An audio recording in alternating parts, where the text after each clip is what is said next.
akong nagising at uminit ang ulo ko dahil sobrang puyat ko sa araw-araw. Tapos ang aga-aga ang ingay-ingay. Si Mr. pala umakyat ng bubong kasi nanguha siya ng rambutan na dadalhin niya papunta sa kasalan. Kaya nagpunta na lang ako dito kina mamang.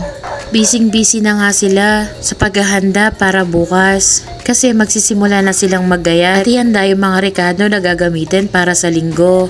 Medyo marami din kasing putahe, madami din nalulutuin. Kaya nililinis na nila yung lamesa at si Papang naman naghahasa na ng mga gagamitin na kutsilyo. Kaya medyo busy ngayong umaga. Lalo na bukas, excited na din ang mga bata para sa mga palaro at mga pag-giveaway ni Madam. Matagal na din kasi na panahon na nagkaroon ng children's party dito. Kaya excited ang lahat.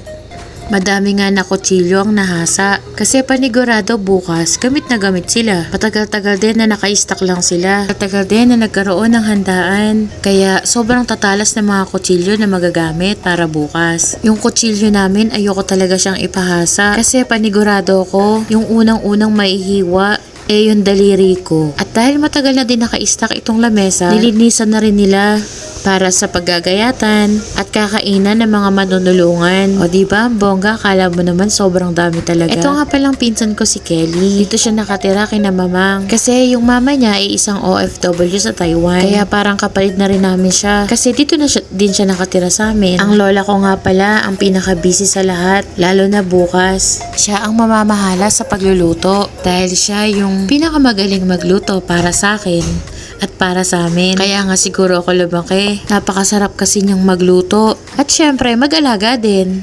Bata pa lang ako. Lola ko na talaga yung nag-alaga sa akin. Iba talagang mag-alaga ang mga lola. Ramdam na ramdam mo yung pagmamahal, pag-aasikaso at pag-aaruga. Kayo, mahalin niyo din yung lola niyo. Katulad ng pagmamahal na binibigay niya. Paalis din nga pala si Mister at si Bunso. Ikakasal kasi ang kapatid ni Mister. Alam niyo ba na naging composer ako ngayong araw na to? Kasi naman, tapos na yung kasalan. Nasa reception na yung ikakasal. Si Bunso at yung asawa ko nandito pa din sa bahay. Sa pagpili pa lang ng damit, inabot na sila ng 30 minutes. Hindi naman sila abay sa kasal. At dahil wala kaming regalo, nanguha si Mister ng mga rambutan. 12 o'clock nga yung reception at tatapos na yung kasal ng bandang 11 o'clock. Yung asawa ko at si Bunso ay nakaalis na ng 11:15. Mukhang bisitang pantangal si Mister kasi siya na lang daw yung iniintay. Tinatawagan na nga siya kung nasaan na sila. Mabilis nga lang ang transition, nandito na sila agad sa Kuya Jay. At syempre masaya na naman si Bunso kasi nakasama niya yung mga pinsan niya. Lalo na ang Kuya Rap-Rap niya.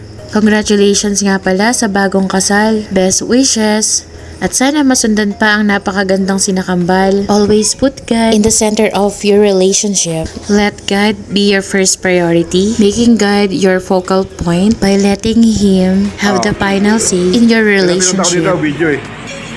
At sobrang na-enjoy nga ni Bunso at ni Mister ang pinuntahan nila kasi naging isang family bonding din nila ito. Thank you sa pag-invite at best wishes again. At maraming salamat nga pala sa inyong lahat, sa inyong panonood. Thank you and God bless.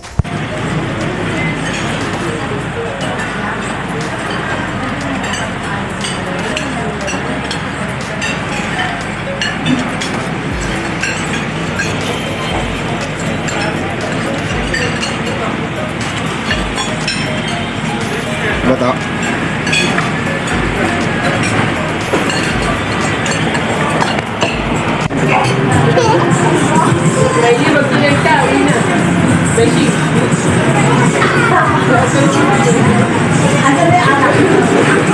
Ang pwede alak, Raiders.